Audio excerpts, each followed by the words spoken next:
Kami akan menyajikan podcast strategi inovasi ASN beraksi. Selamat datang kembali di podcast ASN beraksi, bincang edukasi, regulasi dan inovasi. Pada pagi hari ini saya sudah kedatangan 3 orang narasumber yang sangat kompeten di bidangnya masing-masing untuk membahas strategi dan inovasi organisasi demi meningkatnya akuntabilitas, efektivitas untuk pelayanan terbaik, pelayanan prima organisasi. Baiklah, saya perkenalkan narasumber saya yang pertama yaitu Ibu Lia Adayatni sebagai pakar manajemen ASN. Assalamualaikum Bu Rina.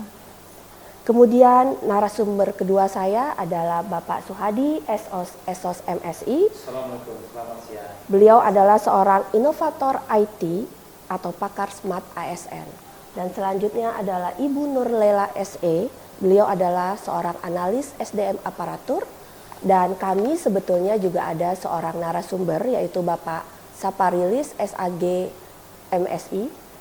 Namun sayang sekali beliau pada hari ini berhalangan hadir, tapi nanti kita akan tetap meminta pendapat beliau melalui video call.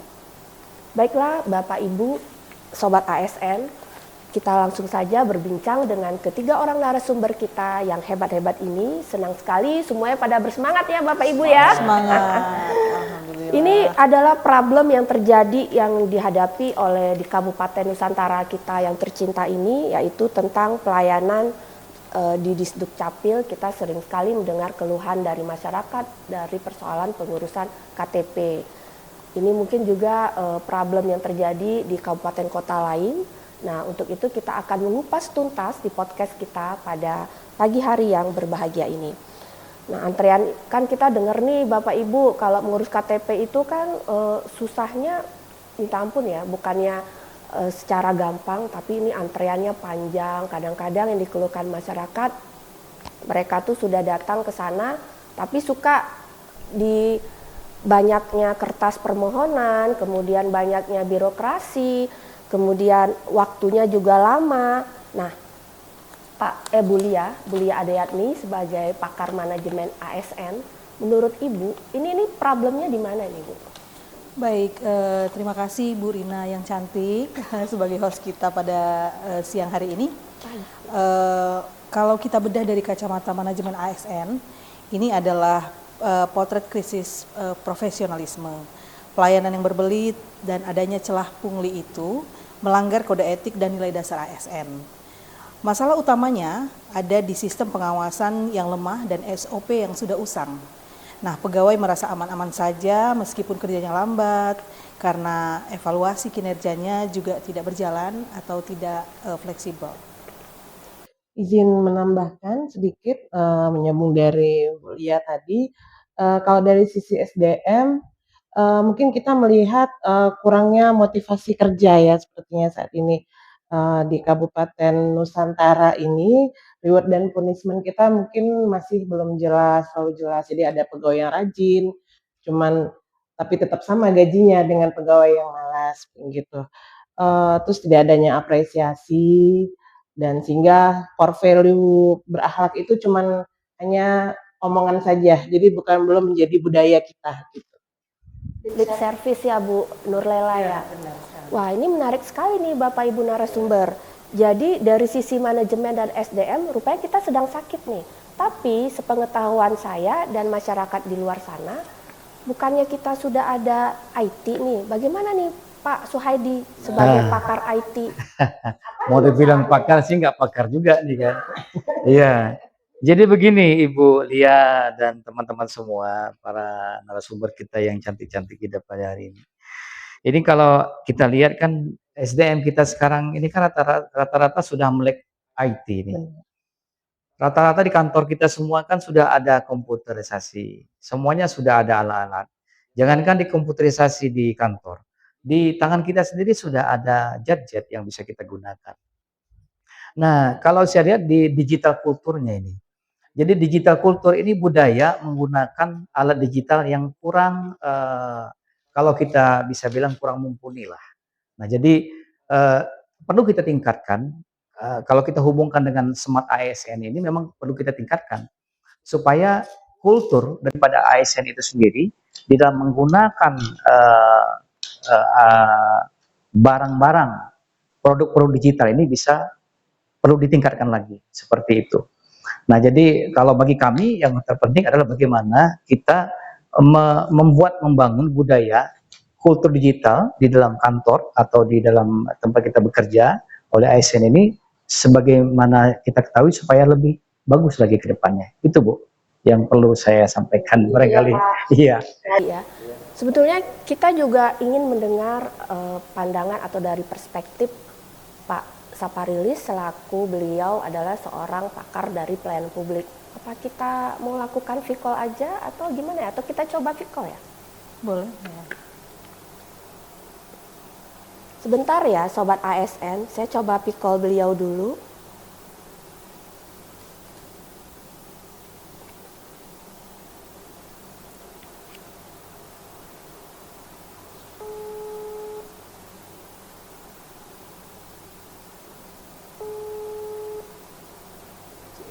Ya. Oh, tersambung rupanya. Alhamdulillah Pak Saparilis. Ini kita lagi berbincang. Jadi Pak Saparilis selaku pakar pelayanan publik, kami ingin menanyakan nih pendapat Pak Saparilis terkait ribetnya atau susulitnya permohonan KTP di Disduk Capil. Menurut Pak Saparilis ini kira-kira dari sisi pelayanan publik itu kenapa ya Pak? Kalau mau katakan sulit, tidak juga sulit. Kalau masyarakat itu menyiapkan segala sesuatu atau administrasi yang telah ditetapkan oleh Disduk maupun kelurahan maupun kecamatan. Ya, berawal daripada surat pengantar dari RT, kemudian mengetahui RW, apa dulu yang lurus nih? Pokoknya mau ngurus surat kematian, ahli waris, ya, kemudian surat pengantar, apa? Saya pikir tidak begitu sulit dan tidak. Sebentar Pak Saparilis, Mas kameramen bisa disorot nggak Pak Saparilis? Sebentar ya Pak Saparilis, biar Pak Saparilisnya bisa disorot. Oke, lanjut Pak Saparilis. Saya kira kalau mau dikatakan sulit, tidak sulit lah. Yang penting sesuai dengan administrasi yang sudah ditentukan oleh pemerintah kita. Ya, mulai daripada kelurahan kan sudah menetapkan ada surat pengantar dari Pak RT, Iya. mengetahui Pak RW, ya. Kemudian mengisi apa tujuannya. Umpamanya surat pengantar pindah nikah, kemudian menambah kakak, kemudian mau pecah kakak, ada surat ahli waris, ya. Tidak sulit, insya Allah tidak sulit. Dan Baik. tidak begitu lama dalam hal pengurusan administrasi. Baik, Alhamdulillah. Terima kasih Pak Saparilis. Nanti bergabung lagi dengan kami. Baik Pak, saya putus Siap, dulu ya. Bu Rina. Oke. Siap, ya. Baik, nah itu Sobat ASN di seluruh Nusantara dari tanggapan dari narasumber kita ini. Nah sekarang tadi kita sudah temukan bahwa akar masalahnya apa yang seperti yang disampaikan oleh keempat narasumber kita, yaitu manajemennya lemah, budaya kerjanya kurang termotivasi, dan literasi digitalnya juga rendah. Terus solusinya apa nih? Gitu kan? Kita butuh inovasi nyata. Bagaimana Pak Suhadi selaku IT man? Sejauh ini tentunya yang menjadi kunci dari permasalahannya adalah efisiensi, kalau saya rasa. Nah, dengan efisiensi ini tentunya segala sesuatu dengan IT yang ada, bagaimana rentang kendali yang jauh, yang lambat itu menjadi lebih cepat. Nah, tentunya kalau saya sendiri, saya menginginkan ini ada satu inovasi yang saya sebut dengan si cepat Dukcapil. Apa itu? Itu adalah sistem cetak pelayanan tanpa antre. Nah, jadi masyarakat kita nanti itu web based, artinya masyarakat kita itu tidak lagi datang ke kantor untuk mengurus urusan-urusan yang berkenaan dengan kependudukan. Mereka bisa langsung dari HP mereka dengan menggunakan base web tadi. Jadi mereka tinggal klik-klik saja. Nah, jadi tinggal masukkan syarat, dengan format yang sudah ada di dalam sistem itu bisa mempercepat. Jadi tinggal keluar nomor oleh Dukcapil, tinggal operatornya tinggal dilihat dari mana, dicocokkan dengan NIK segala macam sesuai dengan posisi domisili daripada penduduk itu, baru kita keluarkan verifikasinya. Nah, jadi ini penting bagi saya karena memang digitalisasi memang sudah zamannya. Zaman global seperti ini kita harus memang betul-betul dapat menggunakan IT dengan sebaik mungkin. Saya rasa itu yang bisa saya berikan. Itu kita bisa ambil di Play Store atau gimana ya? Nah, tentunya ini pelayanan tidak kalau persendirian individu barangkali nggak perlu Play Store. Tapi kalau Play Store itu biasanya rentan virus, Ibu. Nah, supaya dia tidak rentan virus, maka lebih baik dia berbasis web. Karena web itu ya barcode. Kalau berbasis web ini kan ada Google Sites segala macam, itu tingkat sekuritasnya keamanannya oleh Google itu lebih tinggi. Jadi memakai akun Google yang semua orang barangkali sudah memegang HP tentunya punya akun Google. Nah, jadi dari sana tingkat keamanan akan diverifikasi kembali oleh Google sendiri. Nah, jadi bagusnya itu yang saya katakan tadi memang base web, berbasis web, bukan berbasis aplikasi. Begitu. Gitu. Dan tadi Pak Saparilis juga sempat WA saya, mungkin saya bacakan saja WA beliau ya, Sobat ASN. Jadi beliau menyatakan untuk mendukung aplikasinya Pak Suhadi dari sisi pelayanan fisik yang kita rombak. Jadi pengambilan dokumen itu tidak perlu lagi masuk gedung gitu ya Pak ya. Kita kuatkan loket drive-thru. Jadi ini kayak beli ayam KFC ya Pak ya. Iya, udah pakai drive-thru Dukcapil gitu ya Pak. Jadi warga datang naik motor, kemudian scan barcode dari HP, dokumen langsung diserahkan. Luar biasa sekali ini Pak, keren banget kalau drive-thru KTP ini. Jadi sudah ada anjungan Dukcapil mandiri, bukan ATM ya, tapi ADM, luar biasa. Nah, kalau seperti ini, inovasi ini kan luar biasa sekali. Tapi Bu Lia dan Bu Lala, inovasi sebagus ini pasti ada penolakan dong dari pegawai lama ya kan, karena dari awalnya dilakukan secara manual kemudian tiba-tiba by system. Ini bagaimana pandangan Bu Nurlela? Menurut saya ya pasti adalah penolakan dari SDM kita ya, pasti ada yang merasa terpaksa jadinya nanti kan harus mengikuti perubahan.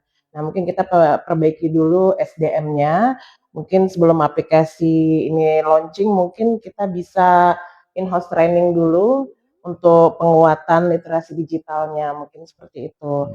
Terus kita juga menerapkan key performance indikatornya mungkin untuk dokumen itu biasa lebih cepat by system, dan kalau misalnya siapa yang lebih cepat mungkin kita bisa memberikan insentif kerja, mungkin seperti itu. Mungkin Bu Rina sepakat ya dengan Bu Lala.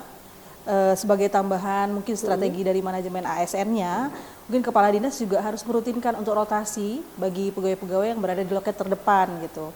Nah, jadi jangan sampai di front office itu adalah orang yang bertahun-tahun di sana. Ini untuk memutus mata rantai ya namanya percaloan dan lain sebagainya. Kalau udah lama-lama kenal itu kan pasti nanti ada hubungan dan lain sebagainya. Itu membuat peluang yang besar gitu ya. Nah, kemudian juga dengan sistem yang sudah digital melalui tadi si cepat di Dukcapil ya Pak ya, mungkin rekam jejak kinerja setiap pegawai di situ akan terlihat oleh kepala dinasnya atau atasannya gitu. Nah, sehingga ini akan memberikan dampak yang transparan dan juga akuntabel bagi stafnya yang berada di front office untuk bekerja secara bertanggung jawab. Luar biasa, senang sekali saya pada kesempatan kali ini Sobat ASN dengan penyampaian dari keempat orang narasumber kita. Diskusi kita ini padat dan solutif. Dapat saya simpulkan dari bincang-bincang kita pada hari ini, yaitu yang pertama, kinerja rendah bisa diatasi dengan perbaikan manajemen ASN melalui ketegasan reward and punishment serta rotasi berkala. Kemudian yang kedua, kita wujudkan smart ASN lewat inovasi digital si cepat dan fasilitas adaptif seperti drive-thru dan ADM. Ketiga, teknologi dan SDM harus berjalan beriringan agar pelayanan publik menjadi prima dan terbebas dari KKN. Baik, terima kasih Pak Suhadi, Ibu Lia, dan Bu Nurlela. Dan Pak Saparilis di kantornya, terima kasih juga kami sampaikan. atas insight yang luar biasa pada kesempatan ini. Semoga ide inovasi ini bisa menginspirasi instansi pemerintah dimanapun berada. Sampai jumpa di episode ASN Beraksi selanjutnya. Mari kita wujudkan birokrasi yang berakhlak. Mari Bapak Ibu, kita sama-sama mengucapkan bangga melayani bangsa. Terima kasih. Wabillahi taufiq walhidayah. Wassalamualaikum warahmatullahi wabarakatuh. Waalaikumsalam warahmatullahi wabarakatuh.